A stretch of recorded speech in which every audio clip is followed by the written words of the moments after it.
Go ahead. Touch one flower. I'm recording everything for the HOA. The first thing I saw when I came home that afternoon was not my house, not my truck, and not the little maple tree my father liked to sit under when the weather was kind. It was a wooden sign planted in the dirt beside my workshop, painted white with neat blue letters that read Mercer Garden. At first, I thought I had pulled into the wrong driveway. That sounds foolish, but for 2 or 3 seconds my mind refused to accept what my eyes were showing me. I had left that morning with my father in the passenger seat, taking him to a cardiology appointment 30 miles away. My backyard had been ordinary when I left. Quiet. A little rough around the edges maybe, but mine. There had been a gravel strip along the side of my workshop where I backed in my trailer, stacked lumber, and unloaded sheets of plywood. There had been a narrow stretch of grass running along the property line between my place and Linda Mercer's. Nothing fancy. Nothing that belonged in a magazine. But it was exactly what I had paid for. By the time I got home, that strip of grass was gone. In its place was a curved stone path, 2 raised flower beds, a row of ornamental shrubs, fresh mulch, a small drip irrigation system, and that smug little sign with my neighbor's last name on it. The path curved so close to my workshop door that I could not have opened the double doors fully without hitting one of the raised beds. The stone border crossed the gravel strip I used for my trailer. Several newly planted hydrangeas sat right where I usually rolled my table saw outside on warm mornings. My father noticed it before I said anything. He was 81 years old, a retired army mechanic with a bad heart and worse knees, but his mind was still sharp. He looked at the garden, then looked at me, then looked back at the garden with the calm disappointment of a man who had seen people do stupid things for a long time. I helped him inside first. That was important. He was tired from the appointment, and I did not want him standing in the driveway while I tried to understand why a stranger's landscaping project had appeared on my land. Only after I got him settled in his recliner did I walk back outside. Linda Mercer was already waiting for me on her patio. She had moved into the house next door 6 months earlier. Before that, the place had belonged to a retired couple named the Pelhams, who were quiet, kind, and mostly interested in bird feeders. Linda was different. She was in her late 40s, always dressed as if she were expecting a camera crew, and she had a way of smiling that made it clear the smile was not for your benefit. Within a month of moving in, she had joined every neighborhood committee the HOA would allow her to join. Within 2 months, she had become close with Greg Hollis, the HOA president. Within 3 months, she had started referring to ordinary neighbors as problem properties. Apparently, I had become one of them. She stood on her patio with her arms folded, watching me inspect the stones. She did not seem nervous. She did not seem embarrassed. If anything, she looked pleased, as if she had been waiting all day to see my reaction. I stayed on my side of the yard. I did not step on the new mulch. I did not touch the flowers. I did not pull the sign out of the ground, even though every part of me wanted to. I simply looked at the path, then looked toward the back corner of my lot, where the original property marker had been when I bought the house. It was not visible anymore. There was fresh mulch over that area now. That was the moment my stomach tightened. I am a carpenter by trade. I spent most of my life measuring twice, because cutting once is only smart when the first measurement is right. I know the difference between a close guess and a line that matters. Property lines matter. They are not suggestions. They are not feelings. They are not whatever a neighbor wishes they were after watching a few landscaping videos online. When I told Linda the garden appeared to cross onto my property, she did not deny it. She simply acted as if the issue had already been decided by people more important than me.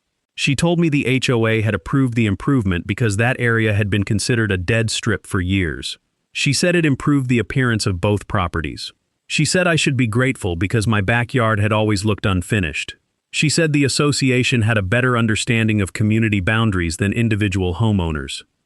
I kept my voice low. I told her I had a deed, a survey, and closing documents showing that the strip belonged to me. I told her I used that area to access my workshop. I told her no one had asked my permission. She gave me the kind of look people give when they think patience is weakness.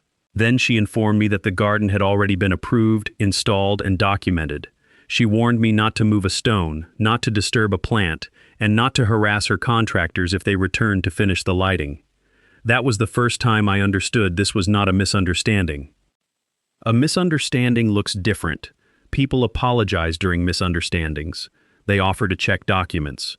They pause the work until the facts are clear. Linda did none of that. 2 hours later, I received the first email from the HOA. It was from Greg Hollis, written on the association's letterhead, and it accused me of interfering with an approved beautification project. It said Linda Mercer had reported aggressive behavior, intimidation, and threats of property damage. It warned me that any attempt to remove or alter the landscaping would result in fines, legal fees, and potential action against my homeowner account. At the bottom, in bold letters, it said the board expected immediate compliance. I sat at my kitchen table and read that email 3 times. My father sat across from me with a mug of tea in his hands. He did not ask what I was going to do. He knew me well enough to know I was not going to shout in the driveway. I was not going to kick over a planter. I was not going to give Linda the scene she clearly wanted. I saved the email as a PDF. Then I printed it. That was how the whole thing started. Not with a courtroom, not with a judge, not with survey stakes and county inspectors and a packed HOA meeting where Greg Hollis could barely look anyone in the eye. It started with a garden sign on my land and an email accusing me of being the problem. My name is Daniel Reed. At the time, I was 52 years old, semi-retired, and working part-time out of the small woodshop behind my house. I had spent 30 years building cabinets, repairing old staircases, framing additions, and doing the kind of work people only notice when it is done badly. My hands were scarred, my back was unreliable. My patience had been earned the hard way. I bought the house on Marigold Lane because it was modest, quiet, and practical. It was not the largest house in the neighborhood, but it had a deep backyard, a detached workshop, and a side gravel lane wide enough for my small trailer. That mattered to me. I was caring for my father, and I needed to work from home when his health got worse. The workshop let me take small jobs without leaving him alone for long stretches. Before closing, I had done everything carefully. I reviewed the deed. I read the HOA covenants. I paid for a survey. I asked about easements, drainage, setbacks, and restrictions on accessory buildings. The workshop had been permitted years before by a previous owner. My use of it was allowed as long as I kept commercial traffic low, worked during reasonable hours, and did not store materials in public view. I followed those rules. I paid my dues early. I kept my front yard clean. I waved to neighbors. I minded my own business.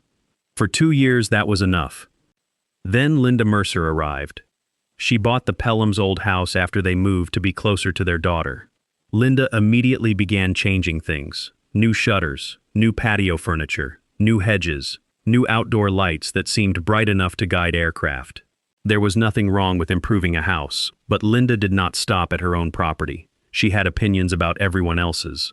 She complained that the Hendersons left their basketball hoop too close to the curb. She reported Mrs. Alvarez for hanging laundry behind a privacy fence. She objected to a child's chalk drawings on a driveway because they created visual clutter. Most people rolled their eyes and moved on because nobody wanted to be her next target. I became her target after she heard my saw running on a Saturday morning. It was after 9. The HOA rules allowed power tools after 8 on weekdays and after 9 on weekends. I was cutting maple trim for a neighbor's pantry shelves. The garage door was closed. The dust collector was on. It was not silent, but it was not unreasonable. Linda filed a complaint anyway. The first warning said I was operating a commercial manufacturing business in a residential zone. I responded politely with the relevant HOA section allowing hobby and low-impact homework, my business license showing off-site client work, and an explanation that I did not have employees or customer traffic. The warning disappeared. Then she complained about my truck. Then about stacked lumber under a tarp behind the workshop. Then about the smell of cedar. Then about the appearance of my side yard, even though it was not visible from the street. Each time Greg Hollis sent me a notice. Each time I answered with documents. Each time the matter went quiet for a while. I assumed Greg was just lazy, taking Linda's complaints at face value and hoping I would comply without reading the rules. That was annoying, but not unusual. Every HOA has people who treat bylaws like a weapon they barely know how to load. What I did not understand then was that Greg and Linda had become a team. Greg had been HOA president for 4 years. He liked titles. He liked procedures when procedures helped him.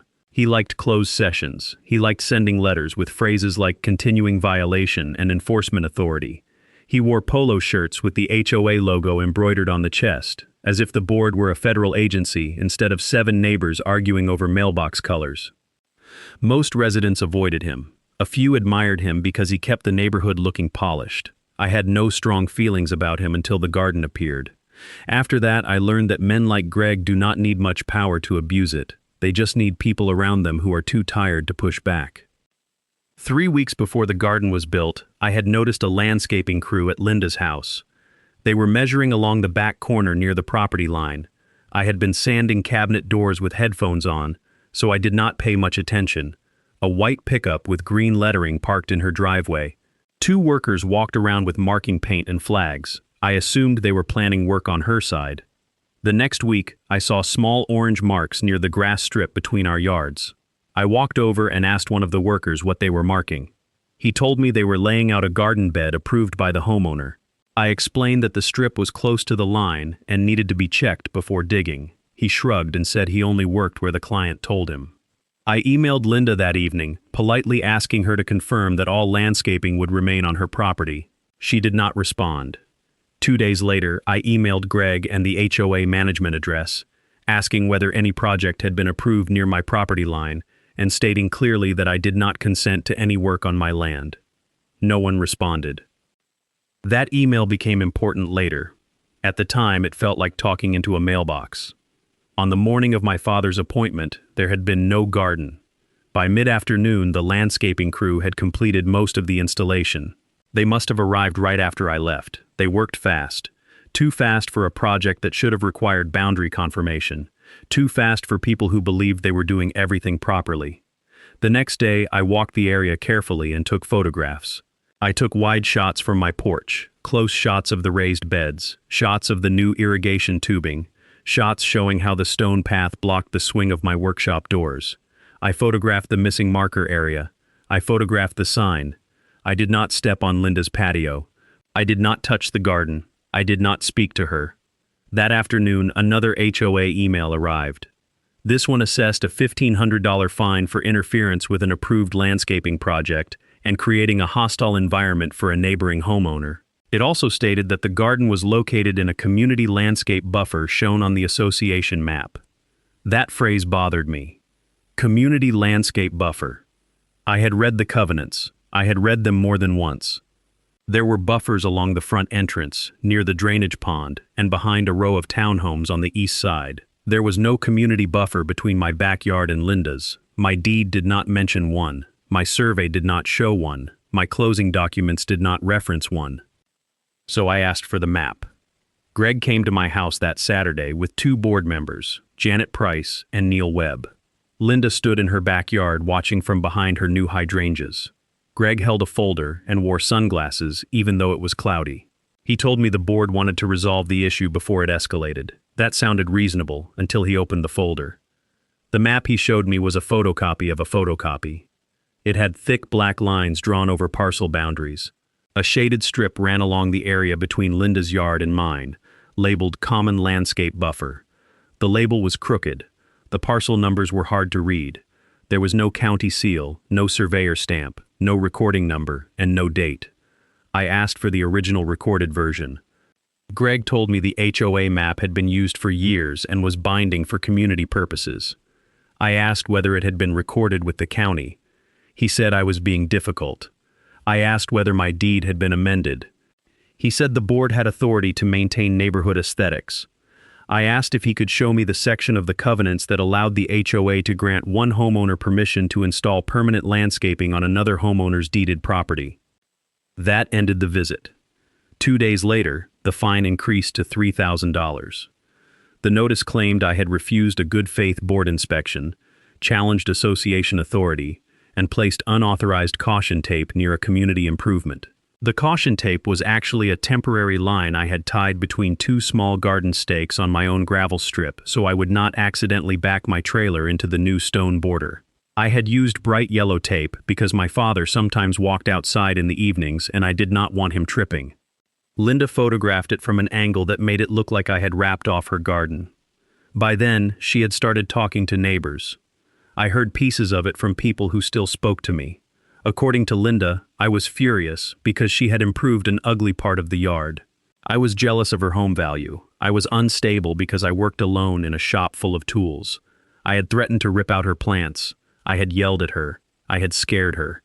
None of that was true. But lies move faster than paperwork. For about a week, I felt the neighborhood shift around me. People who used to wave suddenly became very interested in their phones when I drove by. A couple walking their dog crossed the street before reaching my driveway. Someone slowed down near my house and took a picture of my workshop. I later learned Linda had told people the board might have to take legal action against me. That was when I installed 2 more security cameras. I already had one over the back door because my father sometimes fell outside and I wanted motion alerts. I added one facing the workshop lane and one facing the rear corner of my yard. I angled them carefully so they captured my property and the disputed strip, not Linda's windows or private patio. I saved the installation settings, screenshots, and receipts. Linda complained the next day. The HOA sent me a warning that my cameras invaded a neighbor's privacy and must be removed. I responded with photos showing the camera angles and cited the state law allowing residential security cameras aimed at one's own property. I asked the HOA to identify the covenant section prohibiting them. No answer came. Then the irrigation system started. At first, it was just damp mulch. Then I noticed water pooling near the workshop foundation. Linda's landscaper had installed drip lines, but one section sprayed sideways under pressure. The water ran across the new stones, down the slight grade, and into the gravel by my shop. After 2 nights, the bottom of my workshop door swelled. After a week, several boards of walnut I had stored on low spacers absorbed moisture along one edge. Walnut is not cheap. I photographed the damage. I recorded video of the water running. I saved weather reports showing there had been no rain. I placed a moisture meter on the affected boards and took pictures of the readings. Then I emailed Linda and Greg asking them to shut off or redirect the irrigation until the boundary and drainage issues were resolved. Linda responded through Greg. The HOA accused me of attempting to sabotage the garden by manufacturing drainage complaints. It warned that any damage to the irrigation system would be billed to me. That night, I went into my hall closet and pulled out the banker's box from my home purchase. Some people keep closing documents forever because they are organized. I keep them because I do not trust anyone who tells me paperwork does not matter. Inside the box were the deed, title insurance policy, plat map, HOA covenants, inspection report, permits for the workshop, and the survey I paid for when I bought the house. I spread everything across the kitchen table. The survey was clear. My property line ran several feet beyond the gravel lane. The disputed strip was mine. The old iron pin at the rear corner had been noted on the survey. Another marker sat near the side setback. The surveyor's drawing showed distances from the workshop to the property line. I took a tape measure outside and checked. Even allowing for small differences, Linda's garden crossed the line by a lot, not inches, feet. At the deepest point, it appeared to be almost 6 feet over. I did not sleep much that night. Not because I doubted myself, because I understood what kind of fight was coming. A person who makes an honest mistake can be corrected with a document. A person who feels entitled to your property sees your document as an obstacle. The next morning, I drove to the county records office. There is something grounding about county offices. They are not glamorous. The floors are usually dull, the chairs are uncomfortable, the computers look older than they should. But the records inside matter more than any HOA letterhead ever printed. I requested the recorded plat for my subdivision, my deed, Linda's deed, easement records, and any documents referencing a landscape buffer between our lots. The clerk was patient. She pulled the records and helped me locate the parcel references. There was no HOA-owned strip. There was no common area between our houses. There was no recorded easement for landscaping. There was a utility easement along the rear fence line, but it did not give Linda or the HOA the right to build a private garden on my side yard. I paid for certified copies. Then I asked whether the HOA's map could override recorded property lines. The clerk did not give legal advice. She simply told me recorded land records were what the county recognized. That was enough. Back home, I scanned everything and sent a polite email to Greg, copying the management company.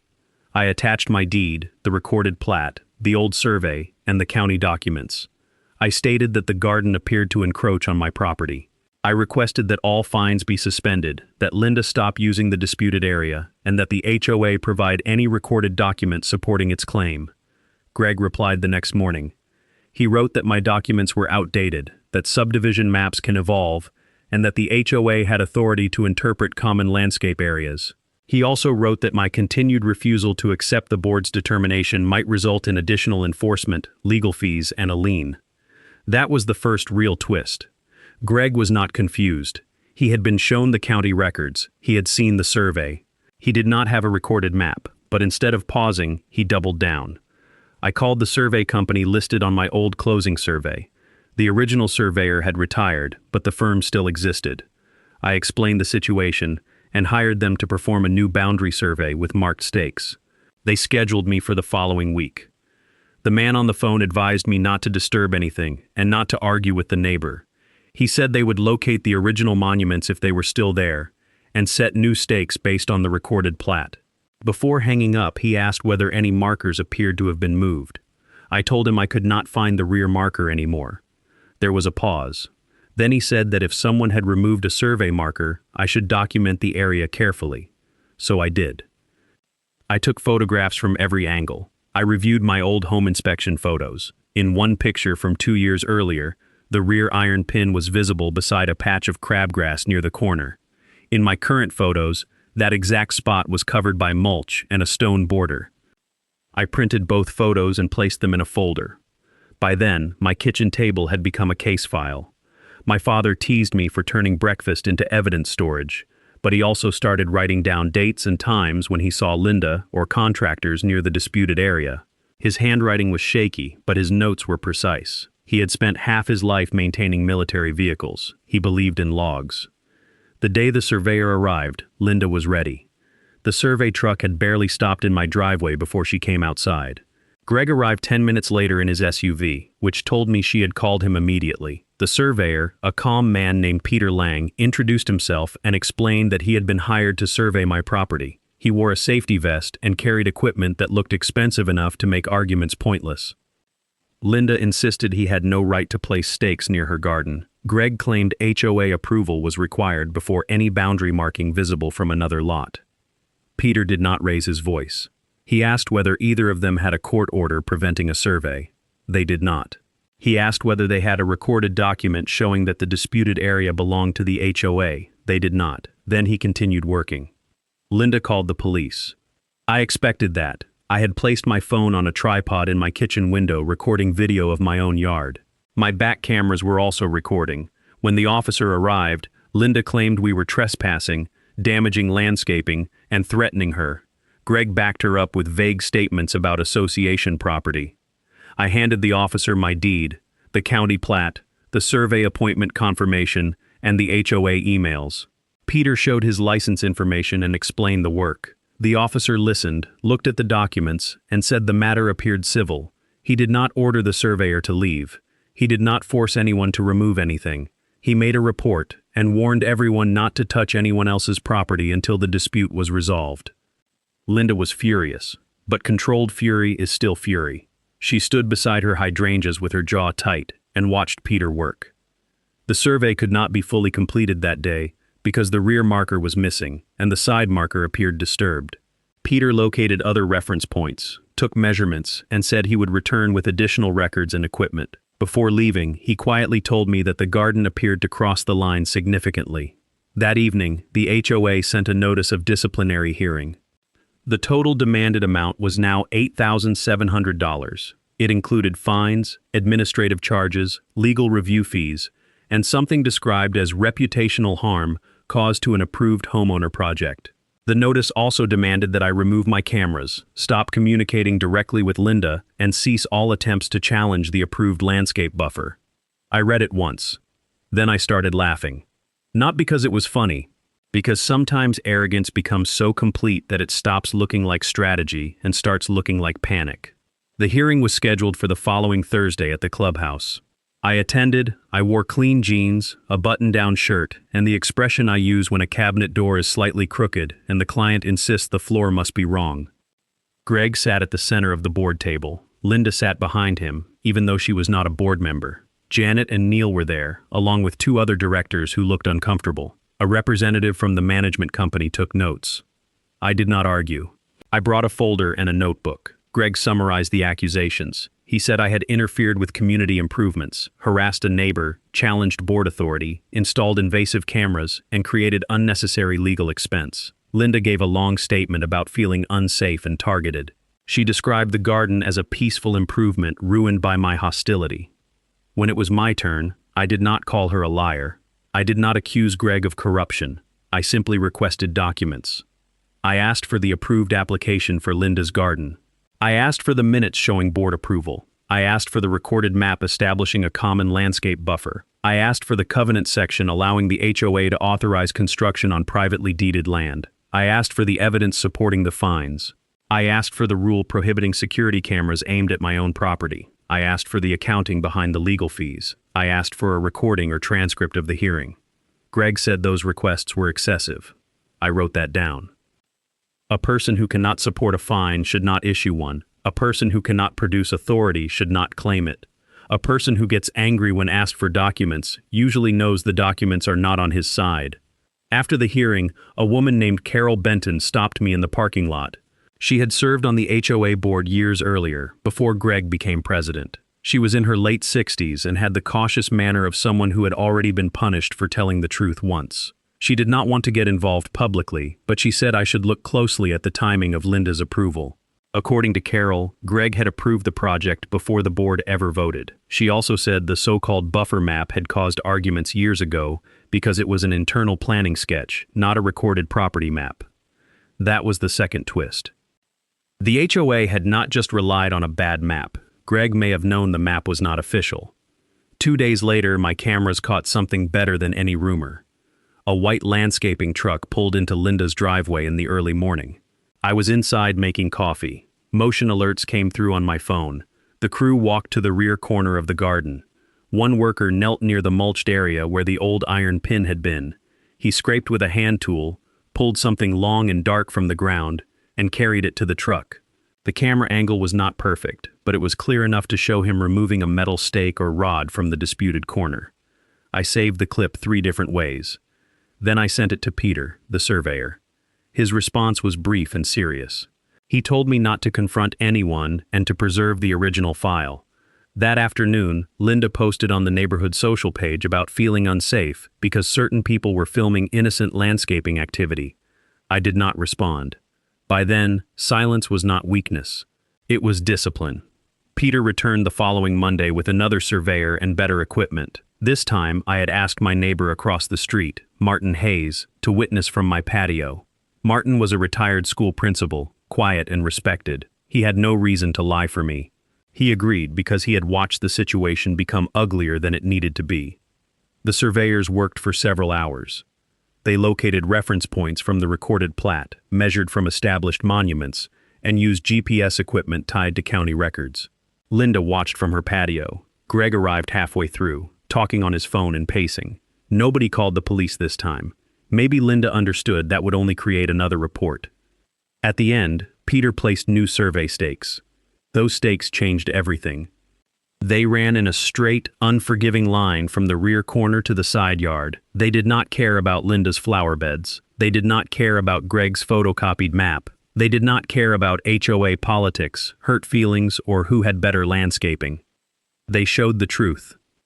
Linda's garden crossed onto my property by a little over 4 feet near the front curve and nearly 6 feet near the rear bed.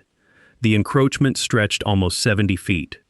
The stone path, irrigation lines, several shrubs, low-voltage lights, the raised beds, and the Mercer Garden sign were all on my land. The path blocked access to my workshop because it had been built where my gravel lane belonged. I stood there looking at the stakes, feeling something I had not felt in weeks.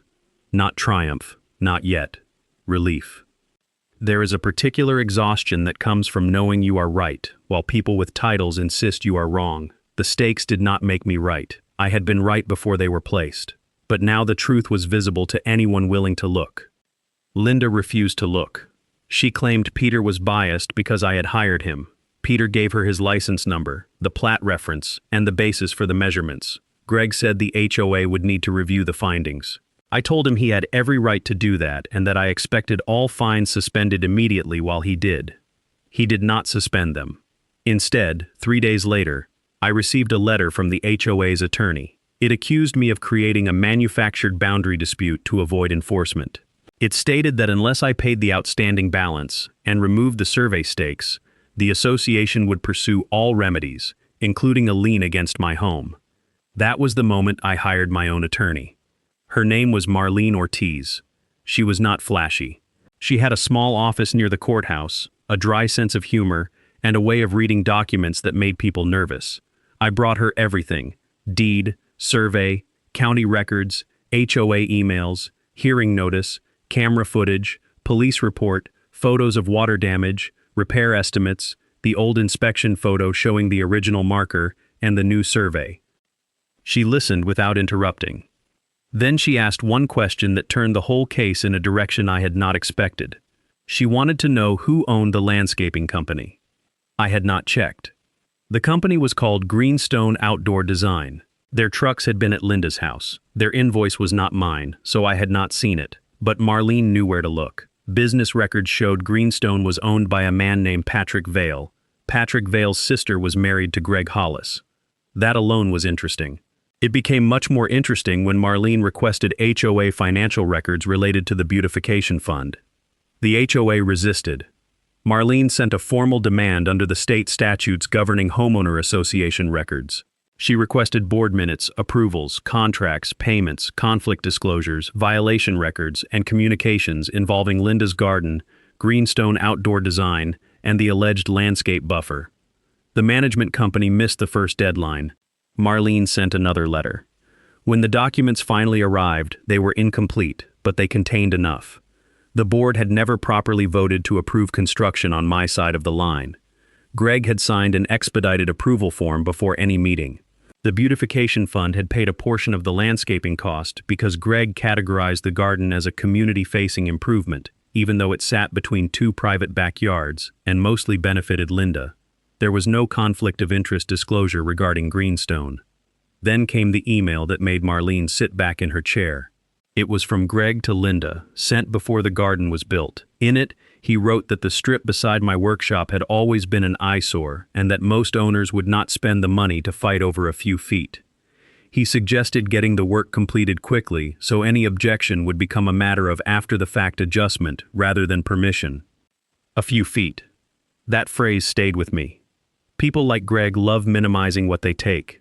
A few feet, a small fine, a minor correction, a simple compliance issue. They shrink the words because the act itself is too ugly when described honestly. A few feet of my property meant access to my workshop. It meant drainage. It meant the land I had paid taxes on. It meant whether my father could walk safely around our yard. It meant whether the deed to my home was real or just a suggestion subject to Linda Mercer's taste in hydrangeas. Marlene filed a civil action seeking declaratory judgment on the boundary, removal of encroachments, damages for trespass and nuisance, reimbursement for survey costs, attorney's fees where permitted, and an injunction preventing the HOA from enforcing fines or placing a lien based on the disputed garden. She also filed complaints with county code enforcement regarding unpermitted irrigation, drainage impacts, electrical lighting, and possible disturbance of survey markers. County code enforcement arrived sooner than I expected. The inspector was named Paul Emery.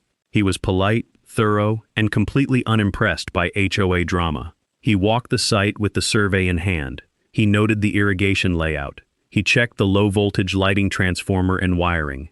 He examined the stone border and the drainage path toward my workshop. He asked Linda for permits. She did not have them. She said the HOA had approved the work. Paul explained that HOA approval did not replace county permits or property rights. Greg arrived during the inspection and tried to frame the issue as an internal association matter. Paul did not accept that. He said construction across a surveyed property line, drainage onto a neighboring structure, and unpermitted electrical or irrigation work were county concerns. For the first time, I saw Greg lose some color. The county issued notices. Greenstone was cited for work performed without proper permits and for drainage issues requiring correction. Linda was ordered not to expand or alter the installation pending resolution. The possible removal of a survey marker was referred for further review. I was not told everything that happened with that part, but I know the landscaping company became much less eager to return Linda's calls. Meanwhile, the HOA tried to intimidate me financially. They sent updated account statements showing fines, late fees, legal charges, administrative costs, and interest. The total was absurd. Marlene responded by warning them that any lien based on disputed charges connected to an apparent property encroachment would be challenged immediately and could expose the association to damages. Greg sent one more letter through the HOA attorney, accusing me of waging a campaign against community standards. Marlene answered with the county plat, the survey, the conflict of interest records, the greenstone connection, the video of the worker removing the metal marker, and Greg's own email about owners not fighting over a few feet. After that, the tone changed. The HOA attorney requested mediation. We agreed, but not because I planned to give away land. Mediation can be useful when people need a private room to understand how bad their position is. Linda arrived with Greg and the HOA attorney. I arrived with Marlene and a binder thick enough to make the table feel small. Linda wanted the garden to remain. She offered to move the sign and adjust one bed. Greg wanted me to pay a reduced fine and agree not to discuss the matter with neighbors. The HOA attorney mostly wanted everyone to stop creating discoverable statements. Marlene laid out our position calmly. The land was mine. The encroachments had to be removed. The fines had to be canceled. The HOA had to reimburse costs caused by its improper enforcement. Linda had to pay for restoration and damages. The board had to correct its records. There would be no confidentiality agreement preventing me from discussing facts about my own property. Mediation failed. That was fine. By then, the court date was set. I had never wanted to sue my neighbor or my HOA. I still believe most disputes can be solved with decency and a tape measure, but decency requires two sides. When one side builds on your land, lies about authority, fines you for objecting, and threatens your home with a lien, the courthouse stops being extreme. It becomes the proper tool for the job. The hearing took place in a county courtroom that smelled faintly of old paper and floor polish. It was not dramatic in the way people imagine from television. Nobody shouted. Nobody gave a speech that made the gallery gasp. Real court is slower than that. Documents matter more than volume. Dates matter. Stamps matter. Recorded plats matter. Linda testified that she believed the garden was authorized. She described the area as neglected and said she had improved it in good faith. She claimed I had watched the work happen and failed to object until after it was completed. Marlene showed my email from before construction, the one asking Linda and the HOA to confirm that no work would cross my property line. Linda had no good answer. Greg testified that the HOA had relied on its community map. He said the map showed a landscape buffer and that the board had authority to preserve aesthetics. The judge asked for the original recorded version of the map. Greg did not have one. The HOA attorney tried to explain that it was an internal association document. The judge asked whether an internal document could alter a recorded deed without the owner's consent. The courtroom became very quiet.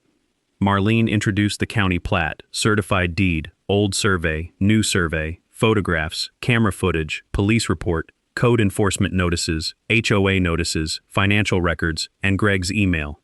Then Carol Benton testified. I had not pressured her. I had not begged her. Marlene had subpoenaed records and asked whether Carol would tell the truth if required. Carol did. She explained that the so-called buffer map had originated years earlier as a landscaping concept plan, not a property map. She said it was never recorded and never intended to change lot boundaries. She also testified that Greg had discussed using enforcement pressure against homeowners who were unlikely to fight back. The judge listened carefully. The strongest moment came when Marlene played the camera footage of the landscaping worker removing the metal object from the corner area. The video did not prove every legal element by itself, but it supported what the surveyor had found. Peter testified that original markers were missing or disturbed, and that the new boundary stakes were placed according to recorded documents and accepted surveying standards. He explained the measurements in plain language. He did not speculate. He did not exaggerate. That made him credible. Linda's attorney tried to suggest that the survey could be wrong because I paid for it. Peter explained that surveyors are bound by professional standards, not by a client's wishes. He also stated that the HOA had been free to hire its own licensed surveyor and had not produced one. That fact mattered. For months, Greg had insisted the HOA knew better, but when it came time to prove it, he had no survey, no recorded map, no deeded interest, no easement, and no lawful authority to give Linda my land. The judge issued temporary orders first. All HOA fines related to the garden were frozen. The HOA was barred from recording a lien based on those fines. Linda was ordered not to enter, maintain, irrigate, plant, or alter anything on the disputed strip. The survey stakes were to remain in place. The parties were ordered to preserve all records. Even before the final ruling, that changed the neighborhood. People started waving again. Not all of them. Some preferred to pretend they had never believed Linda. Others quietly asked me what had happened. I did not gossip. I did not dramatize. I simply told them there were county records and a survey, and the court was handling it. That bothered Linda more than if I had insulted her. She had built her story around me being unstable. My calm made that story harder to sell. The final ruling came several weeks later. The court found that the disputed strip belonged to me. Linda's garden, irrigation, lighting, stonework, and sign encroached on my property. The HOA's internal map did not alter recorded boundaries and did not give the association authority to approve private improvements on my land. The fines issued against me were invalid. The HOA was prohibited from collecting them or using them as the basis for a lien. Linda was ordered to remove the encroachments within a set deadline and restore the area. She was responsible for the cost of removal, soil repair, and replacement of damaged gravel. She also had to pay damages related to the water intrusion that affected my workshop materials. The HOA had to reimburse my survey cost, cancel all related charges, correct my account, and send written notice acknowledging that the enforcement action had been improper. Attorney's fees were awarded in part, not everything, but enough to sting. The county handled its own penalties separately. Greenstone outdoor design was cited and fined. The unpermitted irrigation and lighting had to be removed. The company's involvement in disturbing the marker remained a separate issue, and while I was not privy to every consequence, I know Patrick Vale stopped appearing at HOA events with Greg. That told me enough. The HOA board called an emergency meeting after the ruling. For once, the clubhouse was full. Residents who had ignored the conflict suddenly cared very much about how association funds had been used. They asked why beautification money had gone toward Linda's private garden. They asked why Greg had failed to disclose his connection to Greenstone. They asked why the board had spent money threatening a homeowner instead of verifying a property line. They asked how many other enforcement actions had been based on questionable documents. Greg tried to survive the meeting by blaming confusion, old maps, and my unwillingness to cooperate. It did not work. Janet Price resigned first, stating that she had relied on information Greg provided and regretted not demanding proper records. Neil Webb followed a week later. Greg lasted 10 more days. Then he resigned. His resignation email was shorter than any violation notice he had ever sent me. Linda held out until the last possible week before removing the garden. I watched from my kitchen window as a different crew arrived, not Greenstone, and began taking apart what never should have been there. The Mercer Garden sign came out first, then the hydrangeas, then the stone border, then the path that had blocked my workshop doors. The raised beds were dismantled board by board. The irrigation tubing was pulled from the ground like black veins. I did not celebrate in front of her. I did not stand outside with coffee and a smile. I did not make comments. I did not need to. The survey stakes were still there, bright and straight, saying everything that needed to be said. After the removal, I had the soil repaired and the gravel lane restored. I paid to have a simple split-rail fence installed just inside my property line, low enough to look friendly but clear enough that nobody could pretend the boundary was mysterious. Near the workshop, I planted grass and added a narrow bed of my own, nothing fancy, just native flowers my father liked because they brought butterflies in late summer. The first warm day after everything was finished, I opened the workshop doors all the way for the first time in months. They swung freely. No stone border blocked them. No sign claimed my land. No irrigation leaked toward the foundation. Sunlight fell across the gravel lane, and my father sat under the maple tree watching me plane a piece of walnut that had survived the water damage. He told me the yard looked peaceful again. He was right. A few weeks later, I received the HOA's written apology. It was careful, legal, and not especially heartfelt, but it existed. My account balance was corrected to 0. The fines vanished. The lien threats disappeared. The new board hired an outside company to audit enforcement practices and review all maps being used by the association. They also passed a rule requiring recorded documents for any boundary-related action and conflict disclosures for vendor relationships. That may sound boring compared to a courtroom victory, but to me, it mattered. Systems do not improve because arrogant people suddenly become humble. They improve because records are checked, authority is limited, and people who abuse power face consequences. Linda still lives next door. She does not speak to me. That is fine. We do not need to be friends. We only need to stay on our own sides of the line. Sometimes I see her looking at the split-rail fence with an expression that tells me she still believes she lost something. I do not think she understands that she never had it. That was the heart of the whole conflict. She confused wanting with owning. Greg confused authority with power. The HOA confused a photocopy with law. In the end, all of them ran into the same thing. The deed, the county records, the cameras, the emails, the survey, and finally the stakes. People think justice arrives loudly. Sometimes it does. Sometimes it comes with a judge's order, or a sheriff's notice, or a room full of angry homeowners demanding answers. But in my case, justice first appeared as small wooden stakes with orange flags, placed carefully in the ground by a man who knew how to measure. Those stakes did not shout, they did not threaten, they did not insult anyone. They simply stood where the truth was. I keep one photograph from that day pinned inside my workshop. It shows the line of stakes running beside the gravel, the garden still sitting on the wrong side, and my workshop doors half open behind them. Under the photo, I wrote the same sentence I used to tell younger carpenters when they rushed a cut. Measure twice, cut once. It is good advice for wood. It is better advice for power. Because if Linda had measured before she built, she would have saved herself thousands of dollars. If Greg had checked the county records before threatening me, he might still be HOA president. If the board had asked for proof before issuing fines, the neighborhood would have avoided months of embarrassment. But they did not measure. They assumed. They threatened. They lied. And then the stakes proved everything.